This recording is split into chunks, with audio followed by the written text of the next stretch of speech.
L'Inde. Quand ce nom résonne, la plupart des gens imaginent aussitôt des rues surpeuplées, des marchés bruyants, des ruelles où la pauvreté côtoie le chaos, des mégapoles où la vie ne s'arrête jamais, pas même la nuit. C'est une image vraie. Mais ce n'est qu'une facette de l'Inde. Car au-delà des mégapoles s'étend un monde totalement différent, un monde que peu de gens soupçonnent en prononçant ce nom. Un monde où, dans la brume des Himalayas, la panthère des neiges avance sans un bruit sur la roche gelée. Où, dans l'épaisseur des jungles, le tigre du Bengale chasse dans un silence presque parfait. Où des éléphants majestueux tracent, depuis des siècles, les mêmes sentiers à travers la forêt. Et où, dans les forêts de mangroves du Sundarbans, l'homme peut croiser la route de l'un des prédateurs les plus redoutables de la planète. Aujourd'hui, nous partons à la découverte de l'Inde sauvage, ce pays qui abrite l'un des trésors naturels les plus riches et les plus fascinants de la Terre. Si l'on regarde une carte du monde, l'Inde peut sembler un pays comme un autre. Elle ne représente qu'environ 2,4% de la surface des terres émergées de notre planète. Et pourtant, la nature en a décidé autrement, c'est ici que se concentre l'une des biodiversités les plus riches de la Terre. Les scientifiques estiment que l'Inde abrite près de 8% de toutes les espèces animales connues au monde. Une telle richesse ne se retrouve que dans une poignée de pays sur la planète. Le secret tient à sa position géographique unique et à l'incroyable diversité de ses milieux naturels. Au nord se dressent les Himalayas majestueux, les montagnes les plus hautes de la planète, où les neiges éternelles et les glaciers façonnent un monde de haute altitude d'une rudesse extrême. Un peu plus au sud s'étendent d'épaisses forêts de feuillus et de vastes plaines fertiles, traversées par les plus grands fleuves d'Asie, le Gange, le Brahmapoutre et l'Indus. À l'ouest s'étire le désert brûlant du Thar, où les températures estivales dépassent souvent les 50 degrés. Au sud-ouest du pays s'étendent les forêts tropicales humides des Ghats occidentaux, l'un des massifs montagneux les plus anciens de la Terre, façonnés depuis des dizaines de millions d'années. Et à l'est se déploient les immenses forêts de mangroves du Sundarbans, le plus vaste écosystème de mangroves de la planète, où la terre et la mer échangent sans cesse leur place au rythme des marées. Cette mosaïque de milieux naturels a fait de l'Inde un véritable continent vivant à elle seule.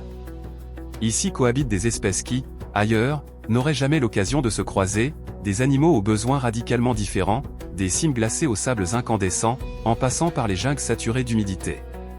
C'est pourquoi, dans un seul et même pays, on peut croiser la panthère des neiges, le tigre du Bengale, l'éléphant d'Asie, le rhinocéros indien, le panda roux, des crocodiles, des primates rares et des milliers d'espèces d'oiseaux, de reptiles et d'insectes. Mais le chemin vers ce monde extraordinaire commence loin, tout au nord du pays, parmi des montagnes gigantesques qui veillent depuis des millions d'années sur les frontières de l'Inde.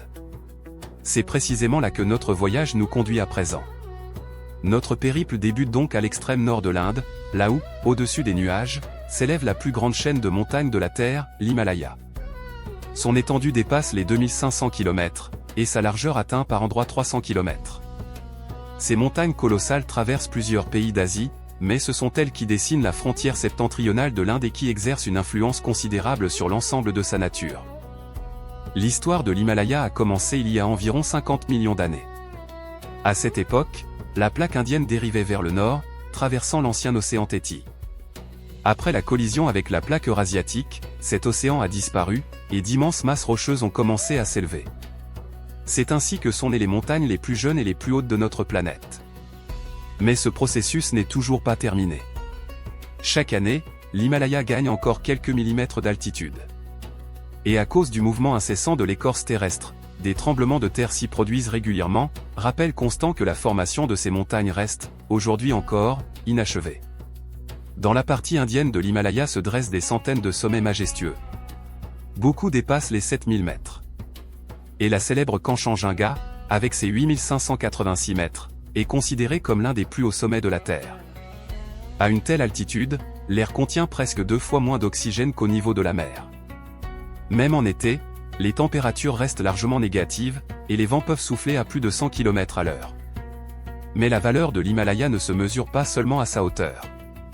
Ces montagnes jouent le rôle d'un immense mur naturel. Elles protègent le sous-continent indien des masses d'air glacé venues d'Asie centrale, tout en retenant les moussons humides qui remontent depuis l'océan Indien. C'est grâce à cette barrière que la majeure partie des précipitations tombe sur le territoire indien, créant les conditions nécessaires à l'existence de forêts denses, de plaines fertiles et d'une agriculture prospère. Les glaciers, eux aussi, jouent un rôle essentiel. L'Himalaya en compte des milliers, renfermant des réserves colossales d'eau douce. Leur fonte progressive donne naissance aux plus grands fleuves d'Asie du Sud, le Gange, le Brahmapoutre et l'Indus. Ces fleuves fournissent de l'eau à des centaines de millions de personnes et irriguent parmi les terres les plus fertiles de la planète. Malgré la rudesse du climat, l'Himalaya est devenu le refuge d'animaux extraordinaires. Au-delà de 4000 mètres d'altitude vit la panthère des neiges, l'un des prédateurs les plus rares de la Terre. Sa fourrure épaisse la protège du froid mordant, ses larges pattes lui permettent d'avancer dans la neige profonde, et sa longue queue lui sert de balancier sur les parois abruptes. À ses côtés vivent le thar de l'Himalaya, le baral, le cerf porte-musc et le yak. Dans les forêts de conifères, on croise l'ours brun de l'Himalaya, l'ours noir d'Asie, le panda roux et de nombreuses espèces de singes. Au-dessus des gorges plane le gypaète barbu, le vautour de l'Himalaya et l'aigle royal, observant patiemment le moindre mouvement sur les pentes rocheuses. Mais la vie change à chaque centaine de mètres d'altitude. Si les sommets restent couverts de neiges éternelles, plus bas apparaissent d'épaisses forêts de conifères, puis des bois de feuillus, et plus bas encore commencent des vallées fertiles, là où naissent les plus grands fleuves d'Asie. Ce sont précisément eux qui constitueront la prochaine étape de notre voyage. Depuis les sommets enneigés de l'Himalaya débute un parcours dont dépend la vie de presque toute l'Inde du Nord. Ici, parmi les glaciers et les neiges éternelles, naissent des fleuves qui, depuis des millénaires, ont façonné le paysage du pays, créé des plaines fertiles et servi de berceau à des civilisations anciennes. L'Inde compte des centaines de cours d'eau, mais ce sont le Gange, le Brahmapoutre et l'Indus qui sont considérés comme les grandes artères d'Asie du Sud. Leurs eaux traversent montagnes, forêts, villes et plaines infinies, parcourant des milliers de kilomètres avant d'atteindre l'océan. Le plus célèbre des fleuves indiens est le Gange. Sa source se trouve près du glacier de Gangotri, dans l'ouest de l'Himalaya. Au départ, ce n'est qu'un modeste torrent de montagne, se frayant un chemin entre les rochers. Mais à chaque kilomètre, des dizaines d'affluents viennent le grossir, le transformant peu à peu en l'un des fleuves les plus puissants d'Asie. Sur plus de 2500 km, le Gange porte ses eaux à travers le nord de l'Inde. Son bassin compte parmi les régions les plus densément peuplées de la planète. Des centaines de millions de personnes y vivent, et ses sols fertiles permettent de cultiver le riz, le blé, la canne à sucre et bien d'autres récoltes encore. Pour les Indiens, le Gange revêt une importance qui dépasse largement le domaine naturel. Depuis des millénaires, il est considéré comme un fleuve sacré, symbole de vie, de purification et de renaissance. Chaque année, des millions de pèlerins se rendent sur ses rives pour s'immerger dans ses eaux. Combien d'entre nous, en pensant à un fleuve de leur enfance, ressentent encore aujourd'hui ce même besoin d'y retourner, ne serait-ce qu'une fois, pour retrouver quelque chose que l'on croyait perdu? Le Brahmapoutre n'est pas moins impressionnant. Il prend sa source sur le plateau tibétain, contourne ensuite la partie orientale de l'Himalaya et pénètre en Inde par d'étroites gorges montagneuses. Pendant la mousson, ce fleuve se transforme en un torrent puissant, capable de changer de lit et d'inonder d'immenses territoires. Et pourtant, ce sont précisément ces crues annuelles qui déposent un limon fertile grâce auquel les terres du nord-est de l'Inde restent parmi les plus productives du pays. Dans les plaines inondables du Brahmapoutre vivent le rhinocéros indien, le buffle d'Asie, le cerf des marais et des centaines d'espèces d'oiseaux. Un autre grand fleuve de la région mérite qu'on s'y arrête, l'Indus. C'est de son nom qu'est né le mot Inde. Il y a plus de 5000 ans, sur ses rives est apparue l'une des toutes premières civilisations urbaines de l'humanité, la civilisation de la vallée de l'Indus. Aujourd'hui, la majeure partie de son cours traverse le territoire du Pakistan, mais ses sources se trouvent tout là-haut, dans l'Himalaya. La Yamuna, principal affluent du Gange, joue elle aussi un rôle capital. Elle alimente en eau des dizaines de millions de personnes et traverse la région de la capitale, Delhi, demeurant l'un des fleuves les plus importants du nord de l'Inde. Mais les fleuves indiens ne donnent pas seulement la vie aux hommes. Dans leurs eaux vit le rarissime dauphin du Gange, qui a presque totalement perdu l'usage de la vue et se repère uniquement grâce à l'écholocation. On y croise aussi le crocodile des marais, le gavial au museau long et étroit, des tortues d'eau douce géantes et des centaines d'espèces de poissons. Après des milliers de kilomètres de parcours, le Gange et le Brahmapoutre finissent par se rejoindre, formant ainsi le plus vaste delta fluvial de la planète. C'est là que l'eau douce rencontre l'eau salée du golfe du Bengale, donnant naissance à un écosystème unique, celui-là même qui deviendra le refuge de l'un des prédateurs les plus redoutés d'Asie. Mais avant d'atteindre les forêts de mangroves du Sundarbans, un autre monde extraordinaire nous attend, les jungles denses de l'Inde, où, sous la voûte des arbres anciens, se cachent éléphants, léopards, singes et des milliers d'autres créatures. En quittant les plaines fertiles bordant les fleuves, nous entrons dans un tout autre univers. Ici, la lumière du soleil peine à percer l'épaisse canopée. l'air est chargé d'humidité et de parfums végétaux, et chaque mètre de sol dissimule une diversité de vie stupéfiante. Ce sont les jungles de l'Inde. Les forêts couvrent une part considérable du territoire et se distinguent par une variété impressionnante, forêts tropicales humides, forêts pluviales toujours vertes, forêts sèches de feuillus, bambouseraie denses et forêts impénétrables. Chacune de ces forêts abrite des milliers d'espèces animales et végétales. L'une des régions naturelles les plus singulières du pays reste les Ghats occidentaux. Cet ancien massif montagneux s'étire sur près de 1600 km le long de la côte ouest de l'Inde. Son âge se compte en dizaines de millions d'années, et de nombreux scientifiques le considèrent comme l'un des centres majeurs de la biodiversité mondiale. Grâce aux vents de mousson chargés d'humidité qui remontent depuis la mer d'Arabie, cette région reçoit chaque année d'abondantes précipitations. C'est ce qui explique que les flancs des montagnes soient recouverts d'épaisses forêts toujours vertes, où poussent des milliers d'espèces végétales, dont beaucoup sont endémiques, on ne les trouve nulle part ailleurs sur Terre. Les forêts du centre de l'Inde offrent un visage bien différent. Les arbres à feuilles caduques y dominent, perdant leur feuillage pendant la saison sèche pour mieux résister au manque d'eau. Ce sont précisément ces forêts qui constituent le territoire de prédilection du tigre du Bengale, le plus grand félin sauvage d'Asie. Mais la véritable effervescence de la jungle ne commence vraiment qu'avec l'arrivée de la mousson. Chaque été, les vents humides venus de l'océan Indien apportent des pluies torrentielles. En quelques semaines à peine, les ruisseaux à sec se muent en rivières impétueuses. La forêt se pare d'un vert éclatant, et la nature tout entière semble renaître. Pour de nombreuses espèces, la saison des pluies marque le moment de la naissance des petits et d'une quête intense de nourriture. Les jungles de l'Inde sont un monde de géants. On y croise en liberté l'éléphant d'Asie, capable de parcourir des dizaines de kilomètres à la recherche d'eau et de nourriture. Dans les forêts denses se dissimulent des léopards, parfaitement adaptés à une existence proche des habitations humaines. Dans les arbres vivent de nombreuses espèces de singes, les langurs, les macaques, et le rarissime macaque à queue de lion, que l'on ne rencontre que dans les Ghats occidentaux. Dans les frondaisons résonnent les cris des calaos aux couleurs vives, des perroquets, des martins pêcheurs et des pans, l'oiseau national de l'Inde, dont les appels portent sur des kilomètres, emplissant la forêt d'un bruissement continu. Mais parmi tous les habitants de la jungle, il en est un qui, depuis des siècles, en demeure le maître incontesté. Se déplaçant sans un bruit dans les hautes herbes et les forêts épais, il observe chaque mouvement de sa proie avec une patience redoutable. On l'aperçoit rarement, et pourtant sa seule présence dicte la vie de toute la forêt. Dans le chapitre suivant, nous nous rendrons dans l'un des lieux les plus mystérieux de l'Inde, les forêts de mangroves du Sundarbans, royaume du légendaire tigre du Bengale.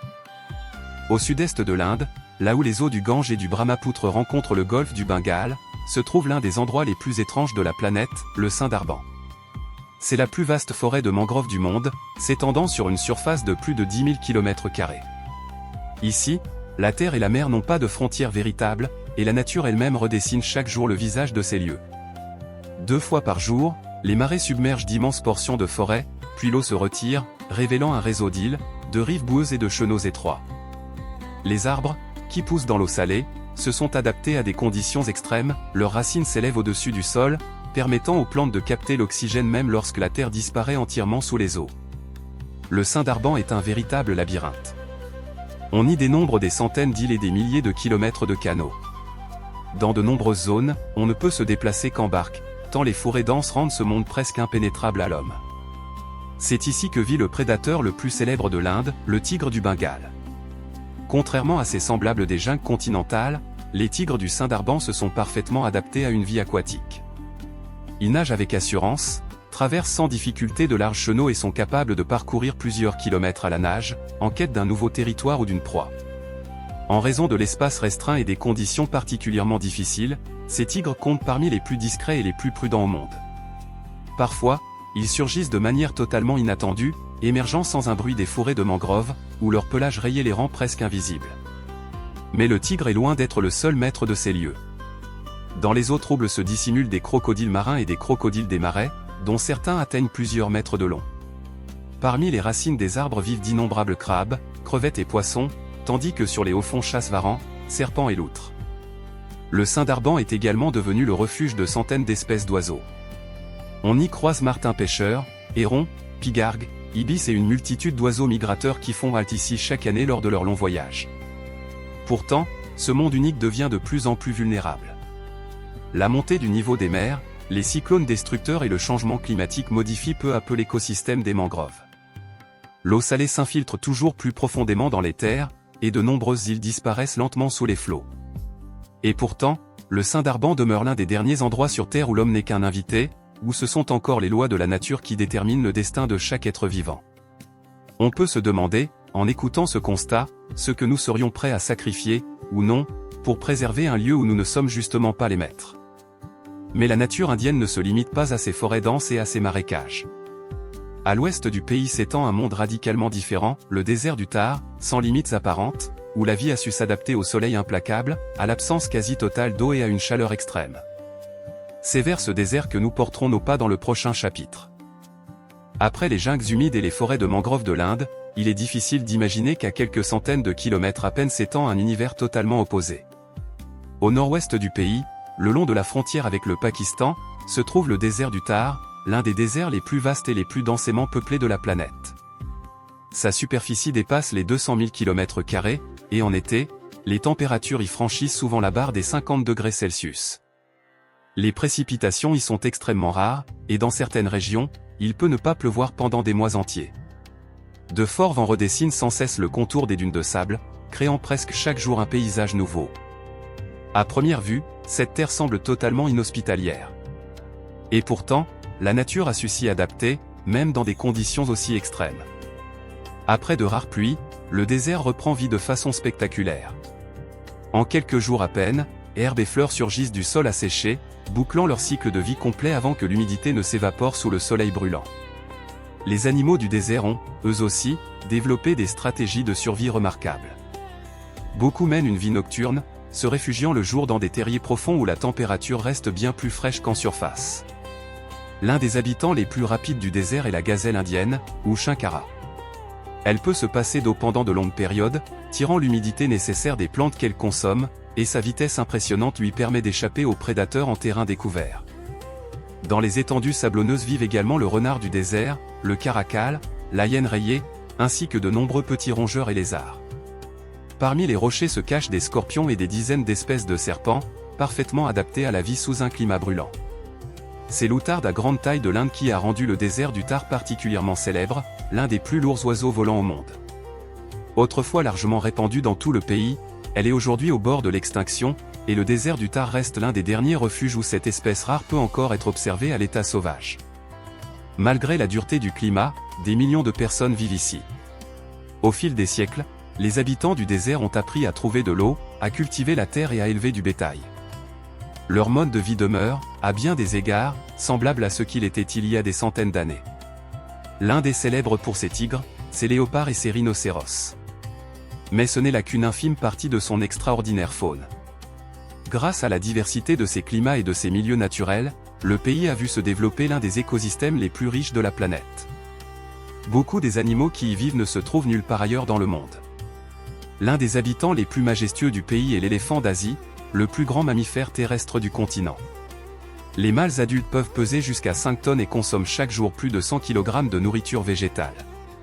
Les éléphants se distinguent par une intelligence remarquable, ils reconnaissent leurs congénères des années durant, utilisent des outils rudimentaires et prennent soin des membres de leur troupeau.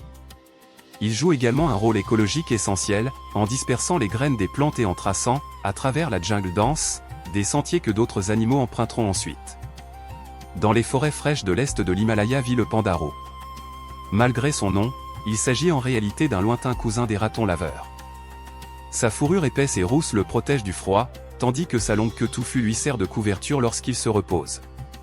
Le pandarou passe l'essentiel de sa vie dans les arbres, se nourrissant de bambous, de fruits et d'insectes. Tout aussi fascinants sont les primates, dont l'Inde compte plus de 20 espèces différentes.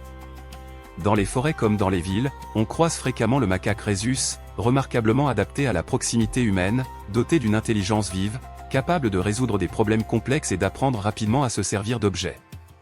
Dans les forêts denses vivent les langurs, sveltes et pourvus de longues queues, capables de bonds de plus de 10 mètres. Dans le sud du pays, au sein des Ghats occidentaux, on trouve le rare macaque à queue de lion. Et au nord-est de l'Inde vivent les gibbons, les seuls grands singes du pays, qui se déplacent d'arbre en arbre avec une agilité stupéfiante. L'Inde est également réputée pour la richesse de son avifaune. Le symbole du pays est le paon indien. Pendant la saison des amours, le mâle déploie une queue immense aux reflets chatoyants, offrant l'un des plus beaux spectacles que la nature puisse offrir. Dans les forêts tropicales vivent aussi de majestueux calaos, des martins pêcheurs, des aigles, des perroquets et des centaines d'autres espèces, dont beaucoup sont endémiques. Les serpents occupent, eux aussi, une place particulière dans la nature indienne. On y recense plus de 300 espèces, dont une soixantaine sont venimeuses. La plus célèbre reste le cobra royal, le plus long serpent venimeux du monde, pouvant dépasser 5 mètres de longueur. Malgré sa réputation redoutable, il attaque rarement en premier et préfère, la plupart du temps, éviter tout contact avec l'homme. On trouve également en Inde le cobra indien, la vipère de Russell, le bongar commun et l'échide carénée, des espèces qui figurent parmi les plus dangereuses d'Asie. La majorité des morsures ne surviennent toutefois que lorsque l'homme dérange accidentellement le reptile. Dans les forêts denses comme dans les plaines à découvert vivent les mangoustes, petits carnivores célèbres pour leur capacité à affronter les cobras. Grâce à des réflexes fulgurants et à une résistance élevée à certains venins, elles sortent souvent victorieuses même d'un combat contre un serpent redoutable. Lorsque la nuit tombe sur la jungle, les renards volants indiens prennent leur envol, les plus grandes chauves-souris d'Asie, dotées d'une envergure pouvant atteindre 1,50 m. Ils se nourrissent de fruits et de nectar, contribuant à la dispersion des graines et à la pollinisation des plantes en fleurs. Chacune de ces espèces joue un rôle essentiel dans le maintien de l'équilibre naturel. Ensemble, elles composent un écosystème unique, qui fait de l'Inde l'un des pays les plus riches en biodiversité au monde. Mais préserver un tel héritage exige une protection constante et déterminée. C'est pourquoi des dizaines de parcs nationaux et de réserves naturelles ont été créés à travers tout le pays, devenant le dernier refuge de nombreuses espèces menacées. Notre voyage à travers l'Inde touche à présent à sa fin. Nous avons contemplé les Himalayas majestueux, suivi le cours des grands fleuves, traversé les jungles denses, exploré les mangroves du Sundarbans et parcouru l'immensité du désert du Thar. Nous avons croisé la route d'animaux extraordinaires, dont beaucoup ne se rencontrent nulle part ailleurs sur Terre. L'Inde est l'un des territoires les plus riches de notre planète, où la nature, au fil de millions d'années, a façonné un monde unique, débordant de vie et d'une diversité presque incroyable. Mais préserver cette richesse ne pourra se faire qu'ensemble. C'est de nos choix d'aujourd'hui que dépend la possibilité, pour les générations futures, de voir encore des tigres, des éléphants, des rhinocéros et des forêts anciennes telles qu'ils existent en ce moment même. Reste une question que chacun devrait se poser en silence: si un jour ces paysages venaient à disparaître, que raconterions-nous, nous, à ceux qui viendront après nous ?